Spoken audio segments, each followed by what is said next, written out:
Welcome to the annual lecture of the journal Mexican Studies, Estudios Mexicanos.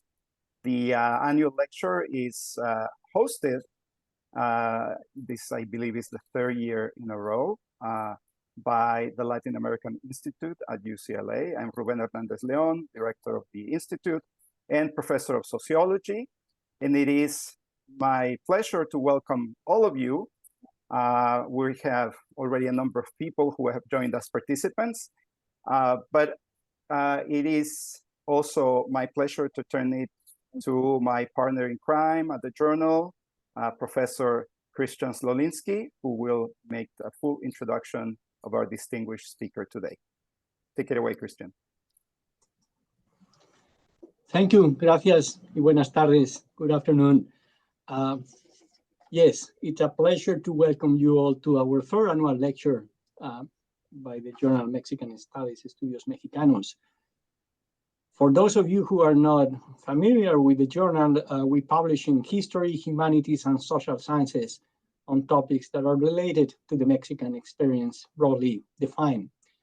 The journal is published by UC Press. It's a bilingual journal, and we seek to stimulate international dialogue among scholars in Mexico, the United States, and other countries around the world.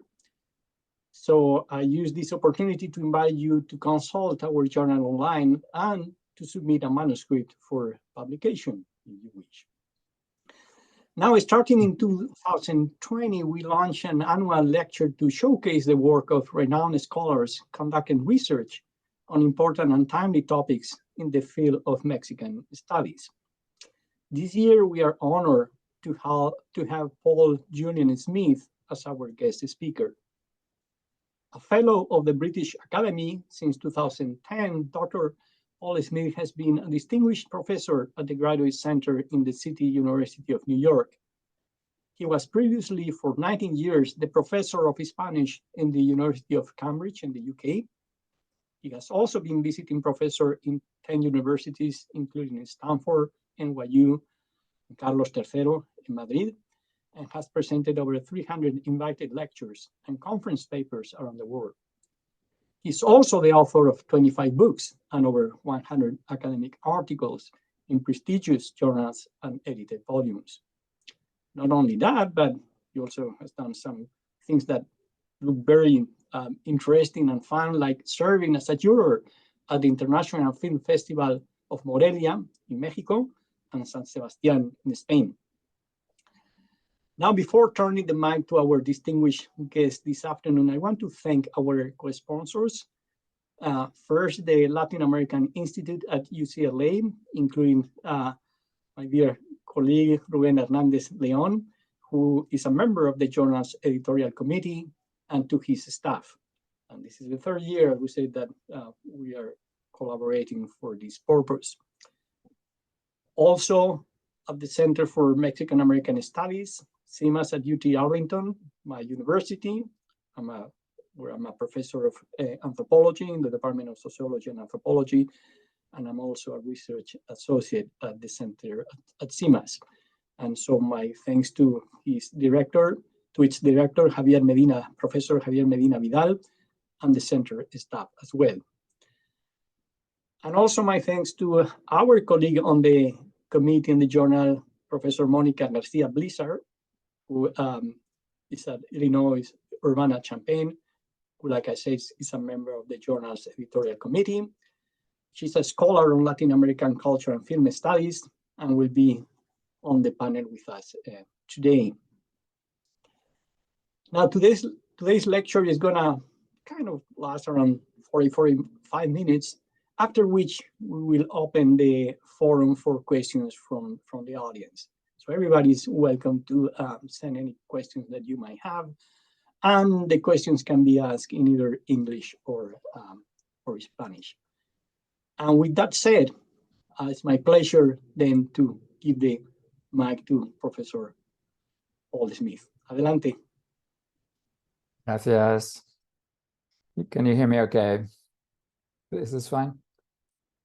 Oh, well, thank you so much, the organizers. It's a great pleasure and honor to be with you here today to give this annual lecture.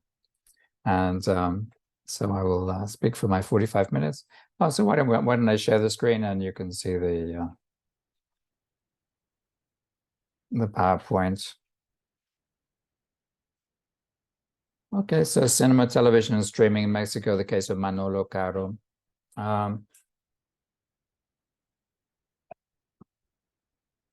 On 9th of June 2023, the Teatro Milan in Mexico City's gay village of the Zona Rosa hosted a special evening. A performance of the play La Golondrina by Spanish or Catalan author Guillem Clua was sponsored by the respected actress Cassandra Ciangerotti and audiovisual creator Manolo Caro. On the poster for the event, sponsor Caro looks out at the spectator, instantly identifiable with his trademark glasses and moustache. The play itself, La Golondrina, is a two-hander between the mother of a victim of a terror attack on a gay nightclub, similar to the Pulse outrage in Orlando, Florida, and a young man who proves to be the boyfriend of her dead son. Although such events are more common in Mexican theaters than in those of other countries, this particular one is special for three reasons. First, it confirms Caro as a queer auteur who himself began in the theater before moving to cinema and streaming platforms, and whose hard-won prestige enables him to sponsor the events of others. Second, it suggests Caro's concern for transatlantic artistic traffic. The Spanish play was lightly adapted or tropicalized for a Mexican audience. And finally, it confirms Caro's continuing and consistent interest in queer themes across multiple media and territories. So Manolo Caro, as you probably know, is a career movie director with a highly successful track record in Mexican romantic comedy feature films, one of which, you see here, Amor de mis Amores, 2014, boasted a trans character and also shuttled between Mexico City and Madrid. In a creative migration of his own in 2020, Caro, now best known as the creator of telenovela parody La Casa de las Flores for Netflix, traveled to Spain. Here he directed also for Netflix a period drama series, Alguien Tiene que Morir, on location in the Castilian countryside, reminiscent of Spanish feature films of the transition, such as Mario Camus' Los Santos Inocentes, 1984, seen here. The leading role in Alguien Tiene que Morir, of a gay man returning from Mexico to take up his place in a Franquist family, is played by Alejandro Espaizer, a young actor with a resume in Mexican cinema and streaming, as well as a gay role in legitimate theater. He starred in Straight, a drama directed by Caro himself, also at the Teatro Milan, and also in 2020. So there's a kind of network of alliances here across different platforms.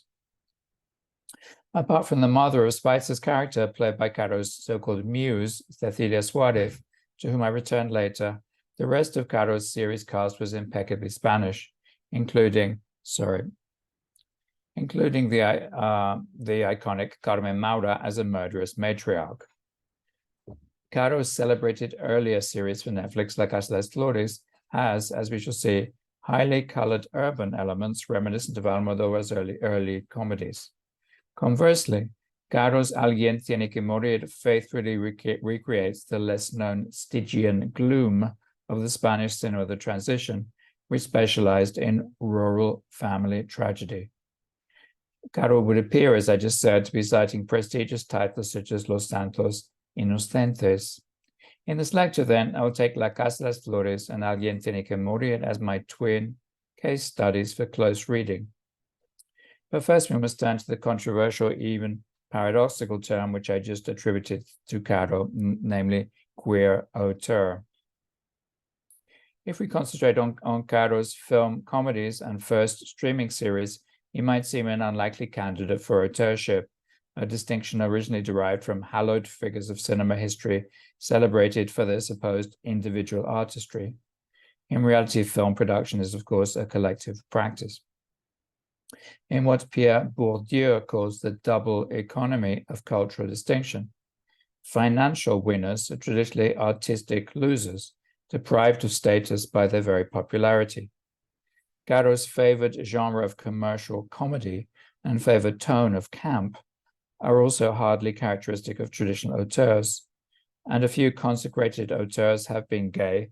The gravely serious Pasolini and Fassbinder come to mind. There thus remains a conflict between the supposedly universal genius of the auteur and the specificity of the gay or queer experience.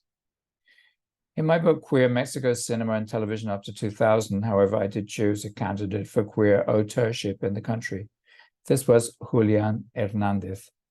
His earliest films, such as Mil Nubes de Paz, 2003, and El Cielo Dividido, 2006, displayed the austere aesthetic and oblique narrative typical of European masters. Indeed, while, as Bourdieu notes once more, the obscure or enigmatic title is generally emblematic of avant-garde practice in many media, that of Mil Nubes was derived quite specifically from a poem by Pasolini. Although Hernández's production process were never easy, he was from the start fated by prestigious European festivals where he won awards, most notably in Berlin. He thus enjoyed the aura of foreign legitimation as a general auteur, even as he complained of being dismissed as a gay filmmaker at home. Certainly his corpus fulfills the three criteria of auteurship set out by Michel Foucault in his essay, What is an Author? These are consistency of artistic quality, of thematics, and of aesthetics. More recent film scholarship has, however, suggested a more institutional conception of auteurship. In an essay on Almodovar's queer auteur, I myself wrote, following British film scholar Pam Cook, and I quote, "The independence of auteurs and their vision are inextricable from industrial factors.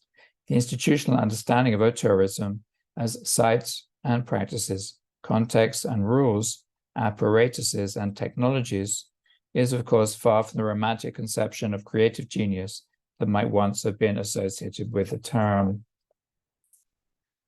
My initial hypothesis, then, would be that Caro can be fruitfully read within the context of auteurship, as long as it is understood in the second industrial or institutional mode, even though his outspoken gayness stands still as a challenge to that redefined category.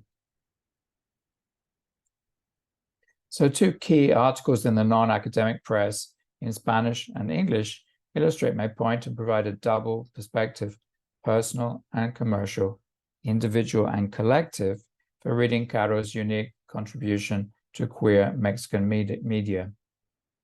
The first is a joint interview with Caro and Carlos Montero, who is the showrunner of Élite, a high school drama with strong queer elements, in Spanish quality daily El Confidencial. While both of the creators are initially defined as stars of Netflix, the article itself is billed as an LGBTI encounter, especially for Pride. The journalist's approach is unusually personal, seeking to draw a connection in traditional auteurist style between the creator and the creation, or rather the creators, the two of them, and the creations in the plural. Thus, the journalist asks how fictional works like theirs can advance the queer community. Both say it is by lending it, the community, voices, protagonists, and its own stories. And he also asks how they themselves came out of the closet. Both say this was a long process for provincial boys who migrated to the more tolerant big city. But this unique individual story is also collective. First comes collaborative friendship. Montero with openly gay Spanish film director Alejandro Amenábar, Caro with his long-term muse Cecilia Suárez, now proclaimed a gay icon in Spain. Described here as the Mexican Almodóvar, Caro is also asked about his relationship with the Spanish filmmaker. He profusely praises him as, quote, a cineast who he grew up with. Don't know how Almodóvar felt about that, and whom the profession gave him the chance to meet just one time for dinner. Contradicting Julián Hernández almost 20 years later, Caro says that while once he was known in Mexico as a gay director, now he's just a Mexican director. The professional sphere is also highlighted in the interviews focused on Netflix. Both showrunners say they are happy with the streamer as it allows them artistic freedom. One aspect of this is Caro's wish to try out new registers, a quote from him, as in Alguien Tiene, Morir, which he defines as a drama with thriller elements.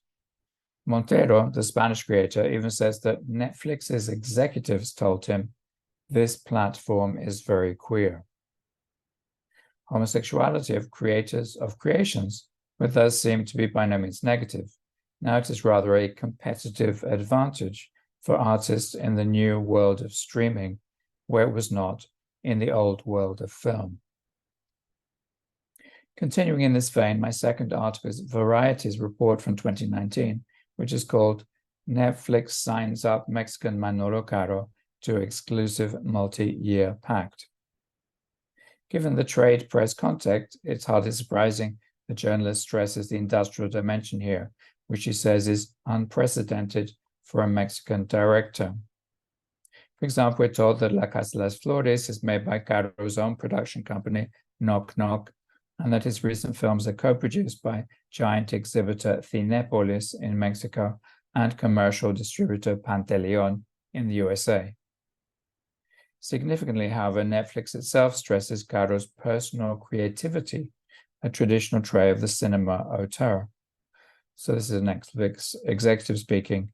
The great talent that Manolo Caro has for relevant, unique, and personal stories makes him one of the most interesting and playful voices of his generation. That's a strange combination, interesting and playful. Or again, this is a Netflix executive. His creative vision transforms his work into mosaics of cultural and social richness. And while Variety ends its report by saying that Caro is the first Mexican director, that is, film director, to rank in the top 10 national box office in 3 consecutive years, it also quotes him as saying that he, quote, wants to speak honestly about issues that are important to him, end quote. The expressive model of authors, their independence and vision, is here reinscribed within the new industrial context of a global streaming platform that seeks high-profile content. This content, in Netflix's words once more, travels beyond the borders of Mexico, just as old-style auteurist film used to do. So let's just return now to my 2 case studies. On 10th of August 2018, Netflix presented with great fanfare its 3rd series made in Mexico, La Casa de las Flores. According to Mexican critic Alvaro Cueva in Daily Milenio, Alvaro Cueva is the only serious TV critic in Mexico. This dramedy made innovations in 3 areas. First, in genre, that is, the revision of the now exhausted traditional melodrama or telenovela. Secondly, in social topics, the presence of a mature adulteress and of bisexual and transgender characters. And thirdly, in aesthetics, the appeal to a lush Almodovarian style by director Manolo Caro with a track record in feature film and legitimate theater. Has very high production values. This successful Netflix original created by Manolo Caro subsequently reached 3 seasons and 33 half-hour episodes, plus a feature-length special, which I just, in fact, watched yesterday, The Last Word from La Casa de las Flores, a feature film. The platform's one-sentence synopsis reads as follows. A wealthy matriarch tries to maintain her family's facade of perfection after her husband's mistress exposes their dirty secrets. Casting is key here, as the matriarch is played in the 1st season by beloved telenovela veteran Veronica Castro. Even here on the new digital platform, the series relies then on reference to Mexican TV history. Continuing its creator's track record in feature film, La Casa also marks a certain traffic between Mexico and Spain. Paco Leon, very familiar to audiences in Spain, plays the trans son and subsequently daughter-in-law of Castro's character, and in subsequent seasons, scenes are set in Madrid. The series title refers to two parallel businesses, both located in Mexico City. The family's respectable florist and the illicit queer dive, whose drag queens are reminiscent of early Almodovar's affectionately sleazy vision of Madrid. Caro even signals his show reference to Spain in this period by featuring on his soundtrack Yes Sir, I Can Boogie, a disco classic by Spanish vocal duo Bacara. I was watching Cassandra yesterday on Amazon, which is a current gay wrestler biopic, and it also features rather prominently Yes Sir, I Can Boogie. Perhaps the closest to Caro, the Mexican Almodovar, in style and substance here is Tacones Lejanos of 1991, with its scene set in a real-life nightclub, Villa Rosa, note the floral motif, and performed by Miguel Bosé as a judge moonlighting as drag queen Femme Letal. You see on the right. It hardly seems an accident that Bosé will make a cameo appearance, also as a judge, in the final episode of La Casa, Las Flores. At this year's edition of the Morelia Festival, just a couple of weeks ago, there was also a special screening of Tacones Lejanos with Miguel Bosé being present. So it seems this is a current reference in Mexican audiovisual. Unlike the discreet Almodovar, however, always nervous of identitarian labels, no me gustan las etiquetas. Caro has, to his credit, been happy, as we saw in the El Confidencial interview, to openly identify himself as gay.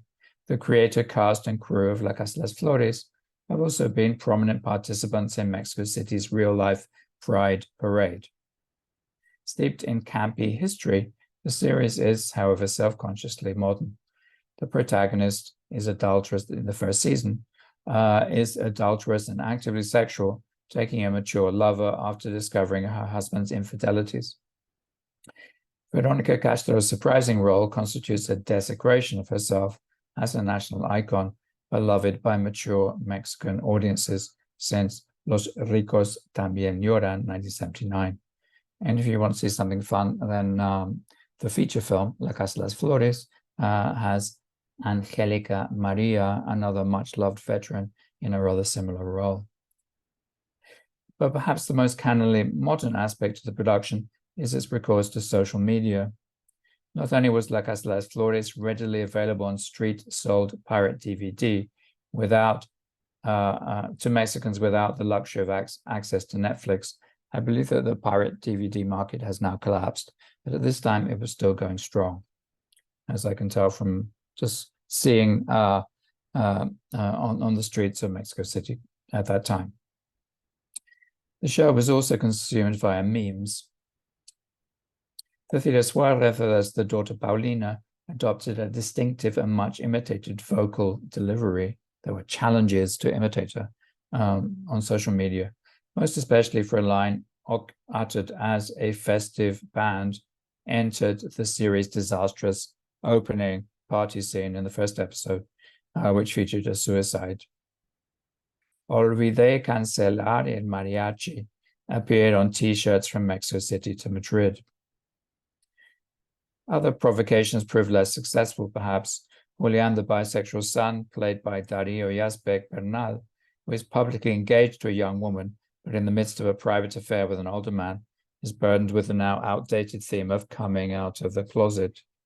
Adorably irresponsible and promiscuous at the start of the series, Julian is a queer outlaw, but in later episodes he becomes domesticated, provided with a child to take care of, thus ensuring reproductive future for his dysfunctional family. To be fair, the child has several fathers and several mothers. What is little known, and this is my granito de arena, as it were, is that, because I don't think anyone in Mexico commented on this, is that many of the supposed innovations in La Casa's playful plotting were anticipated by the so-called new telenovela made by leftist producer Argos in the 1990s and shown free to air on Azteca to mass Mexican audiences. For example, in Mirada de Mujer, 1997, which you see here, a respectable matriarch takes a scandalously young lover. And like the mother of La Casa de las Flores, the heroine of Mirada de Mujer, at least at the end of the telenovela, is also a florist. In La Vida en el Espejo, 1999, a gay son bravely comes out of the closet at a time when it was generally dangerous to do so, on television as in life. He was played by the young Jose Maria Jaspic, whose career was not harmed by this brave early choice. Mirada de Mujer, which took itself so much more seriously in La Casa de las Flores, was positively funereal in tone, was also granted a life on the internet, when in 2016 a faithful fan posted all 240 episodes on YouTube, and where it boasted some 300,000 views. The comments revealed that 20 years after it was first broadcast, the show remains intensely and lovingly remembered. One viewer recalled how she first watched with her mother, who, like the telenovela's heroine, had been abandoned by her husband. Another claims that the serial's story is also his story, that of a gay couple impossible because of the age difference between the two lovers. A study of the reception of La Casa de las Flores might find similar deeply felt personal stories. Indeed, Caro himself says in his interview with the Spanish newspaper that his series gave viewers the opportunity to come out to their abuelitas. They could hardly reject their gay grandchildren when they are laughing so hard at Netflix's florid queers. So let us turn then to our second case study, which is, so here are some images from Los Santos Inocentes. Just as La Casa de las Flores references Almodóvar and the new telenovela of the 90s, Manolo Caro's next Netflix original, Alguien Tiene que Morir, a miniseries in 3-hour-long episodes, rewrites a privileged genre of Spanish cinema of the transition to democracy, the period rural tragedy. Its premise would have felt familiar to Spanish film audiences of the 1980s. A repressive Francoist family dedicated to hunting sacrifices its most vulnerable members. Given Caro's earlier works, however, the genre, tone, and setting come as something of a surprise. Some images from Milana Bonita, it's a famous moment in Spanish cinema history. So all of these things are recreated here. Alguien Tiene que Morir. In Alguien Tiene que Morir, the younger actors' backstories, with and without Caro, add another level to the media palimpsest. Carlos Cuevas, who here plays closeted rich kid Alonso, had recently emerged as a fan favorite as part of gay high school couple in TV3's Catalan drama Merlí, 2015, also shown on Netflix. The rhetorics and reticence and repression of his character here are thus quite unexpected. As the director's muse, so-called Cecilia Suarez, who plays the also repressed Mexican wife of a Francoist police chief, had frequently collaborated with Caro, but generally in contemporary urban comedies. Protagonist Alejandro Spitzer as Gabino, the gay son reluctantly returning to Spain from Mexico after a 10-year exile, had established his adult name in Mexican regionalist romantic comedy, that is a feature film, Me Gusta Pero Me Asusta, which I enjoyed very much, 2017, and in limited series also from Netflix with a strongly erotic component, El Club of 2019 and Oscuro Deseo of 2020. Finally, the casting of Carmen Maura as the deadly matriarch Amparo consecrated Caro no longer a mere Mexican farceur, as a cineast worthy of prestige in the highest ranks of Spanish tradition. The high-profile presence of Maura in Alguien Tiene que Morir would evoke her unparalleled career of some 160 credits from the dictatorship to the present, including, of course, her celebrated features for Almodóvar in the 1980s.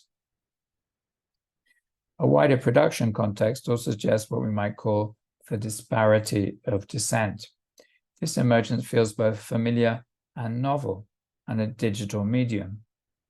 On the one hand, Alguien, don't want to see that yet, Alguien Tiene que Morir confirms recent scholarship on Mexican streaming, which has shown that Netflix appeals to the cultural closeness of the local audience to the heritage genre of telenovela in original shows that serve as an affectionate parody of serial melodrama.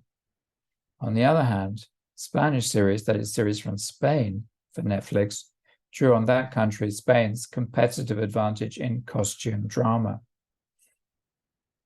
The same experienced production companies shifted seamlessly from the broadcast TV of Antena 3 to the digital platform of Netflix. Bambús Las Chicas del Cable 2017, a costume drama with clear feminist and lesbian interest that achieved notable success in the US, is emblematic of this process. The Mexican Caro, who takes credits as creator, writer, director, and executive producer, thus makes and remakes Spanish cinema with Alguien Tiene que Morir. He does so by engaging the historicist mode of the films of the transition. Despite its sympathetic male characters and evident allusions to Spanish cinematic tradition, then, the carefully crafted Alguien Tiene que Morir follows a genre format whose digital path, that is, costume drama with a wide cast of characters, had already been established in Spain by successful local TV producers. It's quite striking that there are relatively few costume dramas on Mexican TV compared to Spain. When it comes to thematics, Caro's limited series is, as might be expected by its late date, explicit on the social issues of religion, state repression, sexuality, and the structural relation between the three. Maura's matriarch polices her domestic realm with Catholic practice. Maura's son is high up in the security service, where he oversees the torture of gay men, among others, in the bowels of a sinister headquarters. The fatal strategy of hunting is ominously reinforced in the art design by the profusion of skulls and antlers affixed to the walls of the unhappy home. This toxic Francoist family is disrupted by not one but two exotic visitors from Mexico. Spicer's troubled gay Gabino is a Spaniard who, after a decade abroad, has gone native, hence his Mexican accent, and the exotic companion he brings with him is a free-thinking ballet dancer, Lázaro, played by Isaac Hernandez, in real life, the Cuban-British star of London's Royal Ballet. As mentioned earlier, Cecilia Suarez plays Gabino's mother, a Mexican exile in what the series publicly calls Una Jaula de Oro. The complicity between the homophobia and xenophobia that threatens these alien characters could hardly be clearer. As soon as the two boys arrive in Spain, they are subject to malicious rumors at the elite club. And it is shown that to have a son who is said to be a maricón brings social and professional disgrace to the whole family. Conversely, Maura's matriarch is in the final episode lent a set-piece public speech in which her lengthy loyalty to hunting is inseparable from her adherence to political and sexual norms. It's like she's on a little stage here set up at the hunting club. Spanish film historians will no doubt note here the echoes of the rural tragedies of the transition, such as Furtivos, José Luis Boral, 1975, in which the fear of Franco was displaced onto a murderous matriarch. Yet, despite the nostalgic wardrobe and expert art design, Caro is anti-antiquarian, anti-retro. The dull grays, greens, and browns of the sets may echo Los Santos Inocentes and its ilk, distancing Caro and his audience from the creator's vibrantly colored contemporary content made in and on Mexico. But by the third and final episode, Caro's rural tragedy has an exaggeratedly elevated body count. Pretty much everybody dies at the end. Alguien Tiene que Morir, relatively sober and aesthetic despite its gore, reads in its current context of production and reception almost like parody, directed against Los Santos Inocentes' more modest naturalism. There can be no simple self-recognition in the past here. Significant here are dance performances that take the place of musical numbers in La Casa de las Flores. The casually dressed Latin American boy is associated with boleros. Its self-recognition for the modern queer spectator is problematized in Alguien Tiene que Morir, especially given Caro's track record of very open representation in Mexico. Unlike the family's reluctant and repressed scion, the dancer will prove to be not gay, and his idyllic tryst is with his friend's mother. However, Caro sticks with surprising closeness to aspects of Mario Camus, and his cohort. We're given no dates, and the main location of Alguien Tiene que Morir, as you see here, is a castle-like manor house that seems like the estate in Los Santos Inocentes, hermetically isolated from the wider world. It remains, however, close enough to the capital for excursions to fun fairs or torture chambers. More broadly, the series' tone is, of course, wholly lacking in the crazy comedy of Caro's earlier works, not to mention those of Almodovar. This distinguished quality work is then clearly descended from the tradition of 80s cinema, which also expressed itself in Spain's classic television series of the transition. Even the leitmotif of the bird as sacrificial victim reappears. In this case, they are doves. So a survey of star Alejandro Spicer's Instagram feed at the time of the series' production and premiere confirms the series' place, precarious or assured, in the political and cultural field, in a current moment when the professional reputation of actors is tied as much to their online presence as to their acting roles. Thus, Spicer or his social media staff posts to the actor's 5 million followers a stark message on tolerance, white print on black background. No hay hombre que haya nacido machista, racista, clasista, homofóbico o violento. Or again we read, beside an image of a somber Spicer and Suarez in the rock-strewn Castilian forest, no se puede vivir del pasado, pero sí aprender de lo vivido. One thing learned from the past would appear to be the freedoms of a non-binary gender identity afforded by the present. In one post, Spicer dances alongside Hernandez, his male partner in the show, reproducing his colleague's balletic leap. He doesn't dance in the show itself. In another, the cover of a Bad Hombre magazine, whose tagline is "Fashion for the Thinking Man." So here is a thinking man for you. This was liked by 443,000 fans. He poses provocatively in a tight pink polka dot top, gray suede opera gloves, and a chunky costume necklace reading Moschino. Spicer does indeed appear on Instagram at this time in sober family portraits promoting his series, rather like those that were used in the publicity for Los Santos Inocentes. But unlike in the socialist 1980s, there is now no sense of national public service in media. And the young star curates his role as a luxury fashion influencer, most insistently as the ambassador for Bulgari watches and jewelry, as carefully as he does his transnational acting career. This is a Bulgari watch, not very visible, in fact, on Instagram. In Alguien Tiene que Morir, homophobia is, of course, explicit, so much so that one wonders if Caro, who relied on Spanish historical researchers, is drawing on relatively recent memoirs of gay prisoners of the dictatorship. Grotesque but precise details recur. For example, a father is asked if his son should be sent to a prison for active or passive perverts.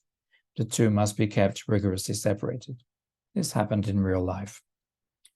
It remains curious, however, that Caro is so explicit in his earlier works, he attends to discretion. As mentioned earlier, the Mexican boys, although happily free from what is presented as the deadly inheritance of Spanish repression, are not lovers, and the final pastoral lovemaking is between the dancer and the frustrated wife. Homosexuals can have no happiness here. There is thus little space for nostalgia in the anti-retro of Caro's uncharacteristic period series. Conversely, Alguien Tiene que Morir cannot finally serve as documentary testimony to past horrors. Caro's premise of Mexican visitors to a Franquist clan is just too idiosyncratic to bear the burden of Spanish national allegory. Despite Spicer's earnest announcement on Instagram, it's not clear what modern viewers can learn from what was lived in the past, at least as it is represented here. It feels like the adaptation of a novel which doesn't exist, a kind of simulacrum. So to conclude, the question arises, did Caro willfully change his habitual genre and tone in order to acquire the cultural distinction of old-style cinematic auteurism? I cannot tell you because I have not interviewed him. But can this shift be reconciled with Foucault's criterion of consistency in artistic quality, thematics, and aesthetics? After all, Alguien Tiene que Morir is radically different in register to La Casa de las Flores. But as we have seen, the new style of auteurism in the streaming medium is much broader and more accepting in its criteria for quality than art house cinema. Netflix executives themselves were proof of this when they told Variety, and I quote, "We are proud that Netflix is now the home to the house of Manolo Caro." Slightly strange idiom. Netflix is now the home to the house of Manolo Caro, suggesting that his work is kind of collective. He brings his house with him. And of course, there's now no problem in accepting explicit queer content, which is to the contrary for the streamer a competitive advantage in a crowded market. More challenging to Caro's acquisition of artistic originality, that is, the individual voice or vision, is his clear dependence on earlier sources. As we have seen, La Casa de las Flores recycles Almodóvar and the new telenovela. Alguien Tiene que Morir restages the cinema of the Spanish transition. But the fine arts have long accepted citation and even appropriation as key elements of original art practice. We need only think of Duchamp's ready-made, a urinal transformed by his signature. There remains the question of historical progression, which might be seen in terms not of originality, but of genealogy, and in this case queer genealogy. Key here is once more Almodóvar, the artistic example Caro says he had followed since he was a child and was amazed to find himself dining with. Almodóvar had already transformed European authorship into a matter of branding, just as the fashion designer transforms an everyday garment simply by adding a label. Caro's glasses and moustache serve a similar role. And Almodóvar proved, finally, that artistic distinction was no longer in conflict with commercial success. 20 years before Caro, he was repeatedly in the top 10 box office of his home country, yet he went on to win twin Oscars. Almodóvar also demonstrated that frank, even excessive visual pleasure in, say, costume and production design was also by no means incompatible with the authorship that was once thought to be more austere. Meanwhile, the worthy and sober filmmakers of the Spanish transition, such as Mario Camus, who in fact died recently, who sought to dignify the cinema of their newly democratic nation and were central to Spain's cultural field at that time, have been forgotten, at least until Caro lent a new tropicalized spin to their genre of rural Castilian tragedy. But if Caro's claim to media authorship is valid only in the complex and commercial situation of streaming, so different to the perhaps simpler, consecrated space of the art house, still it can have social and political effects. As he said himself in the joint interview with fellow Spanish queer TV auteur Carlos Montero, his work aims to give the queer community its own voices, protagonists, and stories. Through his cultural prestige and commercial clout, then, Caro is a rare and important figure who can, as we saw in the special performance of La Golondrina, sponsor other queer creators to come in more than one medium and more than one country. Thank you very much. And I will stop sharing my screen and you can say goodbye to the glasses and mustache of Manolo. Caro. So here we are, exactly 40 minutes, I believe.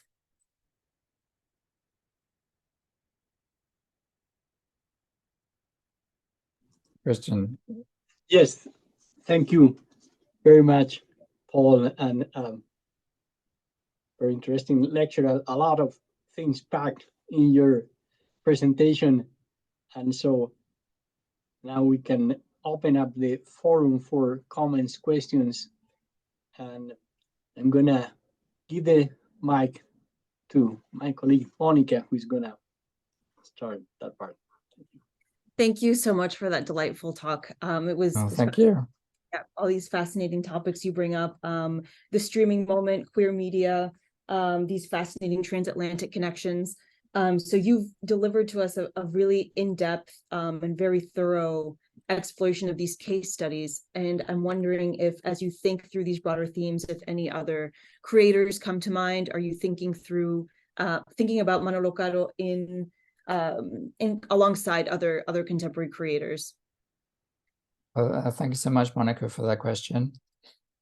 And and this is another talk, but you may have seen at the beginning, I had a slide of Amor de mis amores, which is a feature film, a romantic comedy by Manolo Caro. And there's an actor in there called Sebastián Zurita. So Sebastián Zurita is another example of authorship, of someone who came out of cinema and went to streaming. And so they're kind of parallel figures in a sense, because Zurita's show is called Como Sobrevivir Soltero. I recommend it to you.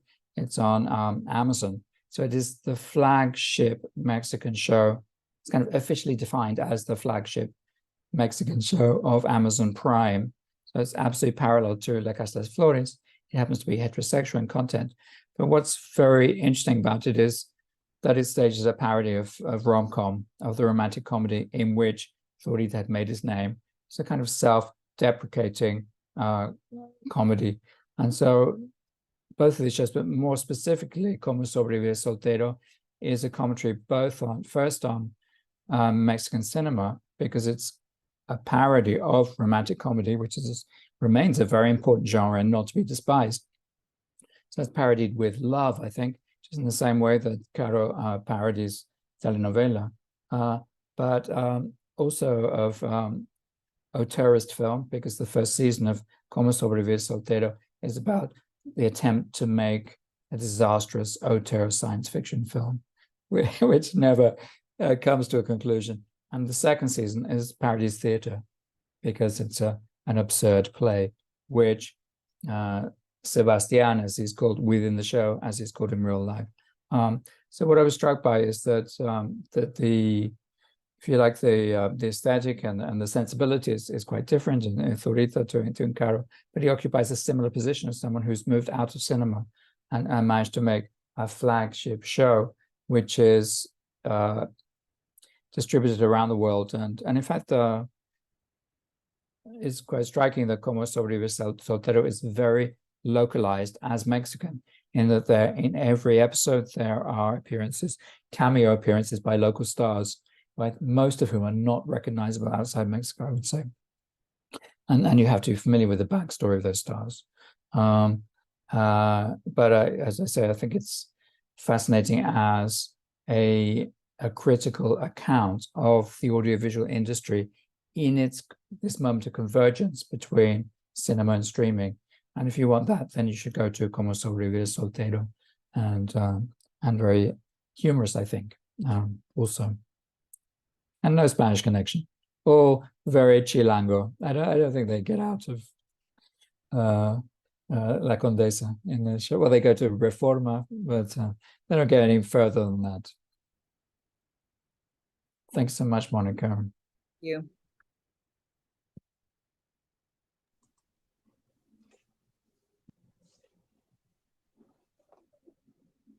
So I think there are no questions in the chat. I'd like to ask you a question, Paul, from a different angle. So, yo sí miré La Casa de las Flores, not. Yes. Can you hear me? Yeah. Yeah, but not Alguien Tiene que Morir. And I wanted to, you mentioned something earlier in your talk about, you know, the rural-urban connection, and maybe people living from rural places and in large cities being more able to express their queer identities. Is that something, that theme that is there, and is so how it's reflected? Because, you know, those us who are, you know, study transnational migration, that's something that we have seen, that we see in the US. But I wonder how that, whether that is something, a topic that is explored through these projects, and if so, how? Thank you.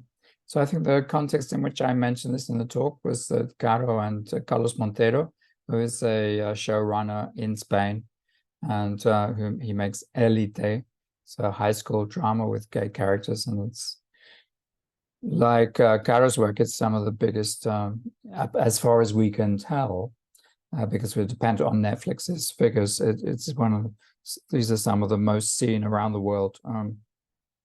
So they both present themselves as boys from small towns, not rural, but smaller towns who made it in the city and were only able to come out as gay when they were in the capital. I'm not sure if that's really a theme that I remember within the shows themselves, because La Casa de Flores moves between very florid Mexico City and Madrid, in fact, in the second season. So what I was surprised by, it seemed to me kind of slightly anachronistic, was that there's a bisexual character that in La Casa de Flores takes a long time to come out of the closet. But what's striking is the use of different time periods. In the second season, it jumps back to the 1980s, and even in this very last installment, if you like, which is the feature film, La Casa de Flores, there's a constant movement between the current present day, a more free and easy time, and the repressions of the 1980s. So there is a closeted gay character in the 80s, and it's rather. So I thought maybe this is a connection between La Casa and Alguien Tiene que Morir, which I hadn't thought about, which is that recreation of the past and the presence of the past still in this more licentious, we might say, presence. But the staging of migration from the country to the city, I think, is not a theme in what I've seen of Caro or many of these shows.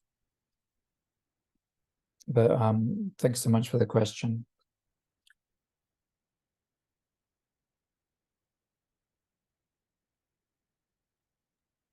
I mean, I have more. If there's no other questions, Yeah, they're shy. They're shy. I very much welcome your question, Monica. Sure. So, you know, I know that, for example, I have students here who are in a Mexican cinema class. A lot of people who may have just like a passing familiarity with Mexican cinema, you know, for them, you know, los tres amigos, right, obviously come to mind. And of course, you have, you know, in past years, you've published widely on these figures. Can you talk to us a little bit about how this, you know, ultra contemporary moment that you're thinking about represents a paradigm shift in many ways to kind of that model of about 20 years ago or so, where we had, you know, Nuevo Cine Mexicano, and this idea of these, you know, you're still talking about tourism, but you're talking about a very kind of refreshed version of our tourism. Can you talk to us a little bit about that? Like, obviously that concept, you know, is still salient in how we think about directors that are successful, but at the same time, we're, you know, it's been about 20 years since Amores Perros and Y Tu Mamá También. Can you sort of, for someone who is maybe an undergraduate or just has like that kind of broader sense of new Mexican cinema, how would you characterize the kind of paradigm shifts that we're in? Well, thank you so much. So I guess what was unusual and very valuable in the Spanish audiovisual scene is that you have a kind of puro y duro festival films. For example, like Julian Hernandez, who happens to be gay, and they're very austere, difficult films. And then you have a huge commercial center, which is completely ignored outside Mexico, which is basically a romantic comedy. And so before the pandemic, I would go all the time, and there would always be a new comedy by Marta Higareda. So someone like Marta Higareda, I guess, is very well known to Mexican Americans, and she was, I think, a very important figure as a writer, producer, star of romantic comedy. So you have these two things which don't always exist. There are other Latin American countries. I think, for example, Peru does have very, very popular comedy. And then you had the very famous Three Amigos in the center who drew on both sides, and if you like, because they have, they're both commercially successful and artistically distinctive in a way that Bourdieu would find problematic. How do you do that? So I think this is a very unusual case. And so I guess the answer would be to look at, as an obvious case, but I guess maybe we've even forgotten because it's 3 years ago, Cuarón's Roma. So the way in which, for his most austere and difficult film, a film in black and white, a film that is so slow, it begins with 5 minutes of someone mopping a floor, that he went to Netflix for that. And so I was very lucky that I happened to be in Mexico City when it came out, and I went to one of the few theatrical screenings. So it seemed that the very idea of a theatrical screening had somehow become a special event because it was artificially limited. But so I was very struck at the way that for Cuarón, who of course was already a respected director, but had made more commercial films, that he managed to incorporate that special quality of the art movie into the new digital space. And if you look at, one thing I really love is the MSEM annual reports.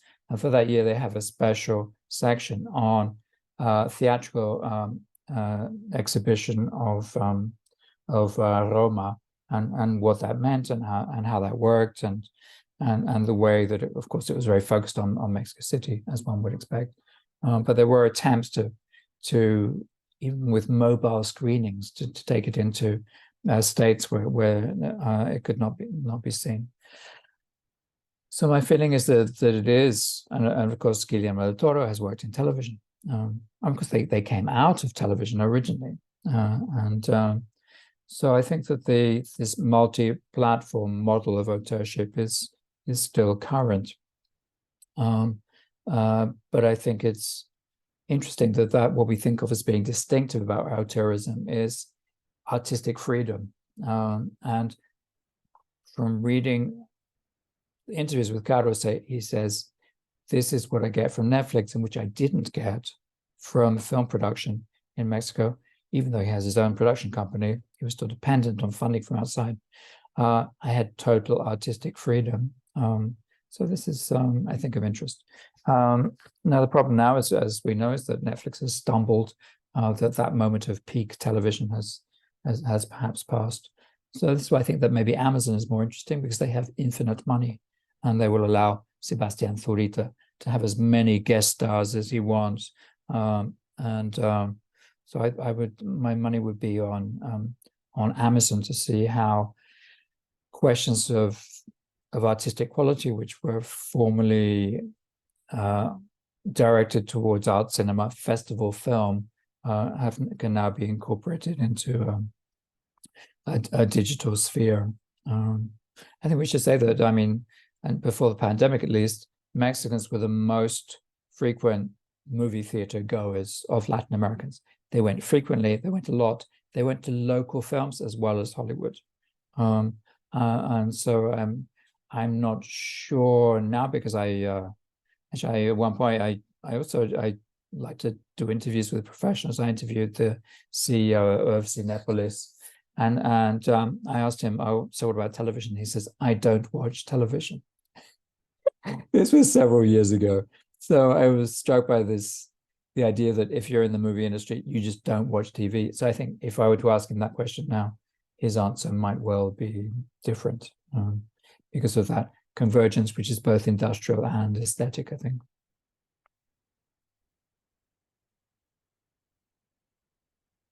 We have questions in the Q&A. Ah, yes. I don't know if you want to read them out loud, Monica, or Sure. so there's a couple of them already.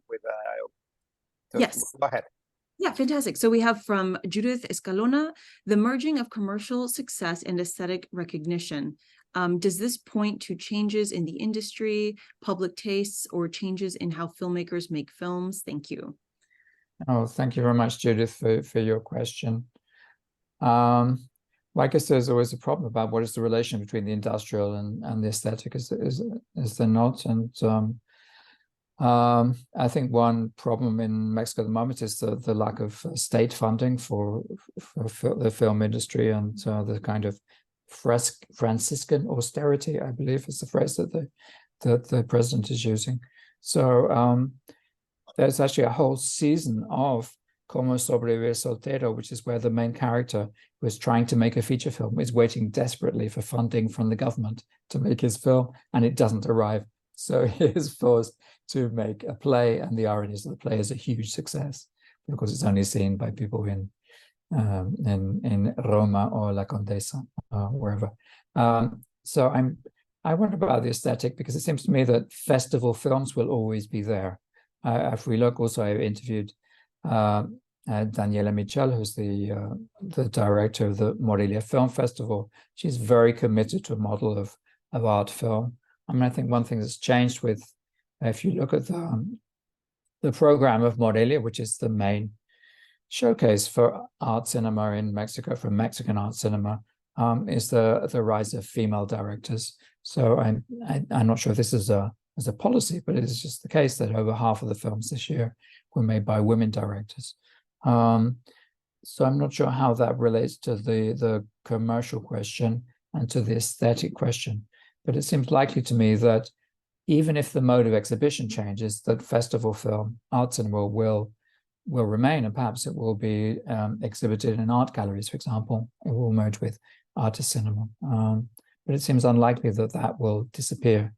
And one thing that's striking is the way that we haven't talked about free-to-air television, what used to be called broadcast television.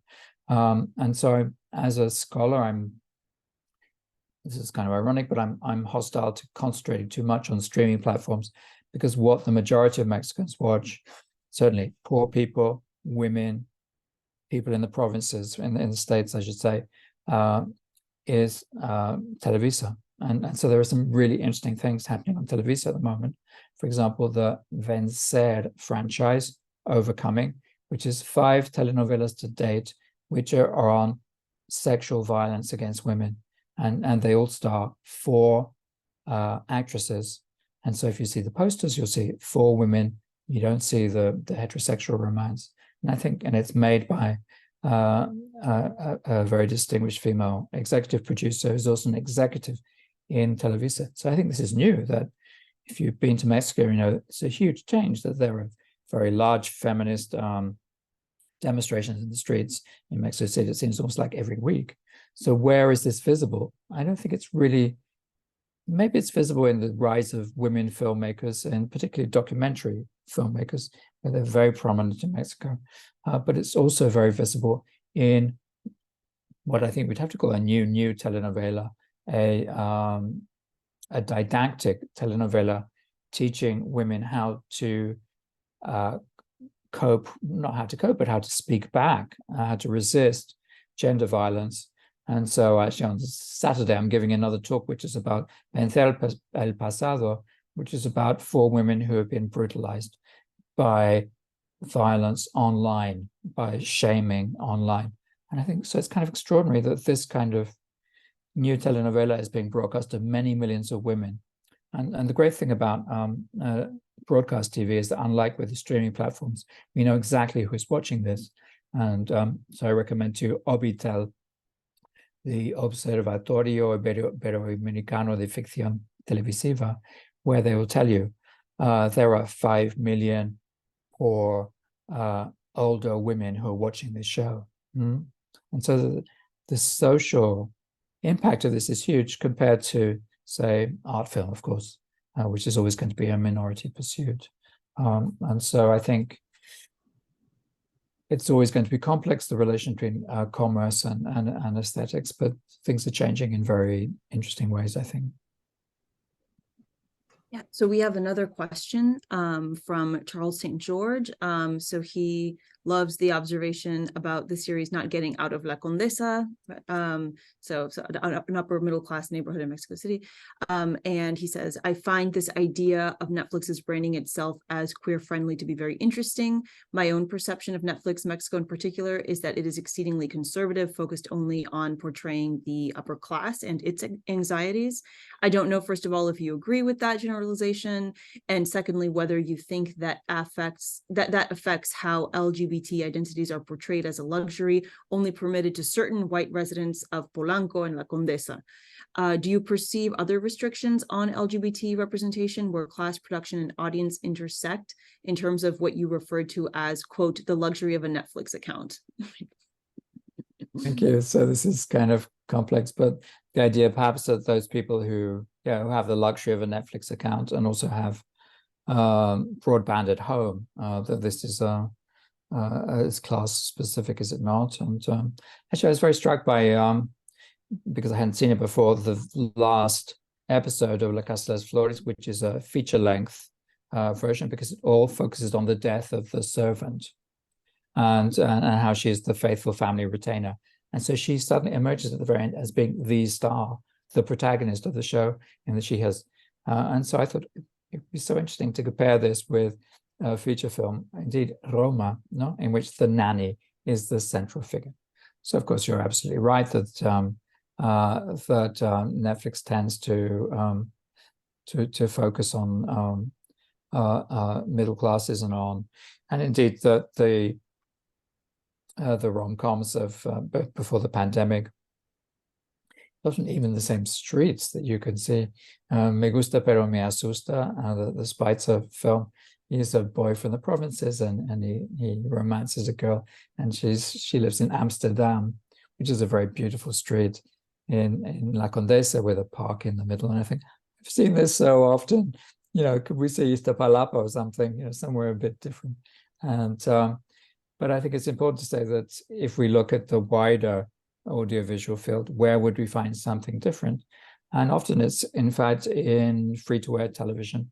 Canal 11 is so a broadcast television. You don't have to pay to watch it, and they have some really excellent series. And one would be Crónica de Castas, which alludes through the word castas to the colonial paintings, which were of course very problematic, but which were presenting this huge variety of ethnic or racial difference in Mexico. And so it's kind of restaging these paintings using communities, all different kind, in Tepito. So Tepito is a reputedly criminal area, but a poor area of central Mexico City. So that's really getting out of Condesa, although it is about a rich blonde girl who comes to Tepito. I have to say that. So speaking about queer representation, in the same year that La Casa de las Flores premiered on Televisa once more, there was a most unusual thing, and this was the social media phenomenon of the year.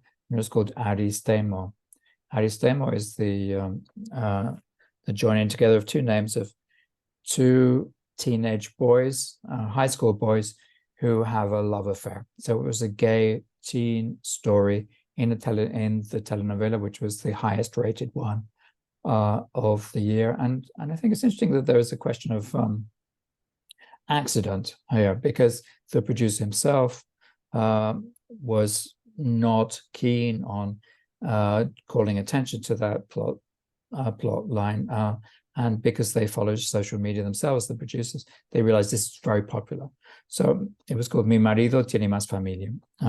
So by Juan Osorio, who's a very kind of traditional TV producer for Televisa. And so this was very important, I think. They're kind of white kids, no doubt about it. But again, they were presenting very young teenagers in love, gay teenagers in love, to young audiences all over Mexico. And so there is there are all kinds of unexpected places in which these representations can be made. And Netflix, I wonder how we think of them as being somehow, because of their famous algorithm, that everything is under control, that they're focusing on the audiences. And yet, I have a friend who's a producer in Mexico. She pitched a science fiction series a few years ago to Ted Sarandos, who's the head of content, global head of content. He came to Mexico. He, I guess it's like Louis XIV arrives. He's the monarch of audiovisual. People go and kiss his feet and present their proposals to him. And it was a science fiction series. And he said, we don't want science fiction from Latin America. Tajante. Just that was his verdict. And then the very next year, they had a science fiction show from Brazil. So I think they may not necessarily know exactly what they're doing. One of their very first shows was called Made in Mexico, and it was a really terrible reality show, which everybody mocked and nobody watched. And so how did they do that? I mean, I'm not sure. So in one sense, as you say, the luxury of a Netflix account, is precisely made in Mexico. In another, I wonder that perhaps now that clearly by making a long-term agreement with Caro, they're hoping to have a continuity there and to bring their audience with them. But we'll have to see how that plays out in the future. Mm-hmm. Mm-hmm. So thank you, Charles, for that question. So we have another question from Rachel. So Rachel's a student in one of my classes. She's a student in Race and Nation in Latinx America. So she has a question about Medium. And so I'm going to kind of expand a little bit on her question about Medium. You, in the beginning of your talk, you discussed, that Manolo Caro is coming from sort of a more traditional film model and that he's transitioned to streaming. Do you have any reflections on how that transition has an impact on his work? If I'm not mistaken, his films also have an origin, prior to going to Netflix, he has a relationship with theater, right, as well. So there's an evolution, right, of that content, if you will, from across different mediums. Do you have a sense of the significance of Medium and what that has opened up or perhaps precluded? Mm-hmm. Oh, thank you, Rachel, for that. So I'm not sure, but I was very struck that the last episode of La Casa Flores, which is of course the 30-minute normal episodes, is feature length, and I thought, well, what I don't know is if this was actually exhibited in theaters or not. I guess I should try to find out. But as if to say, yes, that the feature film length, 90 or 100 minutes, that this is still prestige, and this is what I should be aiming for. And I have to say that the narrative in that final episode is very complex because of the constant shifting between past and present. So the question of leveraging the film medium, I guess that as he worked before in romantic comedy, that this did not have cultural cachet at the time. So he could be, so Netflix was very pleased that he had the top grossing film in the last 4 years or whatever. And so what I'm struck by is that with Alguien Tiene, Morir, this is a mini series, so it's only 3 episodes. It's much shorter than a normal TV series. That he is clearly working in not just a film aesthetic, but a very precise film aesthetic, which is 1980s Spanish period films, which are kind of probably forgotten in Spain already. But one thing I noticed looking at the credits is that he credits researchers in Spain for doing the historical work, and I guess they went back and maybe they watched these films as much as they may have done historical investigation in archives or whatever. So I wonder now, because it's rather during the era of peak TV, complex TV, whatever, it was kind of a cliche to say that the television now is the national narrative in most countries, that it's taken over from cinema. The cinema which is all superhero franchises in the United States, for example. And so, which is better, Batman or Mad Men? Mad Men, obviously it's better. It's the aesthetic is better, the interest, the narrative interest, and also the possibility of extending over many seasons and many episodes. Indeed, I think 10 years they were making that show. So it's not clear to me that feature film still has, in general, the prestige that it used to have. But I wonder about streaming also, because one thing you say is the impact of his work. So it's very difficult to get figures from Netflix. I mean, I tried and I couldn't get them. But one thing that's significant, and you could read this in the trade press, is that Netflix counts any 2 minutes of watching as a view.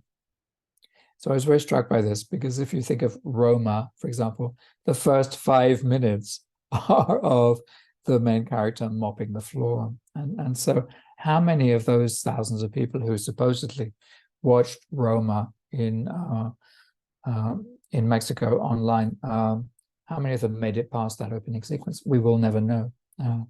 And I mean, it's a very beautiful sequence, but with the austerity of art cinema, the black and white, the slowness. So the question of impact is kind of interesting, because on television it's very easy, because we have things like Orbitel broadcast television. We know exactly who is watching these shows, and we also know from, again, if you're thinking working on TV, there's a very important source called Produ. So Produ is it's based in Miami. It's you can watch it you can read it online to a certain extent, and then you have to register and pay, because it is the equivalent of, say, Variety, but for television in Latin America. And so we know how closely people like, for example, the executive producer of the Vencer series, that she talks about impact all the time. In fact, and she talks about research, because why did they make a show, Vencer Pasado, which is based on online bullying?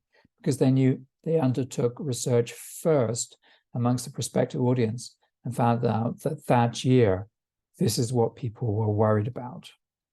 And so there is a feedback loop between the audience and the producers there, which is very precise, and which I think, obviously with a single feature film, you don't have that sense of continuing contact. And the year after the pandemic, they made one which was to do with death, the death of loved ones, and how do we cope with that. So I was very struck in the way that what I take to be what is, I think, very serious TV, telenovelas, which seeks to, which is pedagogic, which seeks to educate its audience, but not to talk down to them, but to tell older, poorer women, how can you cope with these terrible things that are happening with your life? That this is, they actually share, sorry, they're not share, they measure the impact on the audience. So this may sound sinister, but at least there is that sense of a connection between producers and consumers, which I think is important and probably rare in cinema as opposed to, or in streaming, as opposed to broadcast television.